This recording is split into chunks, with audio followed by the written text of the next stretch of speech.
شو رأيكم بكيكة شوكولاتة بقطع الشوكولاتة غنية ورطبة وبتشهي؟ والمفاجأة إنها أسهل كيكة ممكن تجربوها بحياتكم، حتى الأطفال الصغار ممكن يعملوها.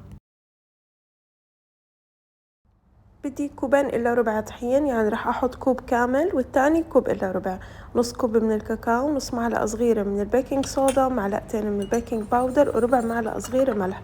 وبخلط كل المواد الجافة مع بعض وبتركهم على جنب. وفي وعاء تاني رح أخلط المواد السائلة مع بعض: البيض والفانيلا والحليب، الزبدة الدايبة والزيت، السكر الأبيض والسكر البني. وبخلطهم بالخلاط اليدوي، ما في داعي لأجهزة ولا أي شيء، بس هيك مجرد إنهم يمتزجوا كلهم مع بعض. وبكل سهولة بس بحط المواد السائلة فوق المواد الجافة وبخلطهم مع بعض برضه بالخلاط اليدوي الخفاء العادية.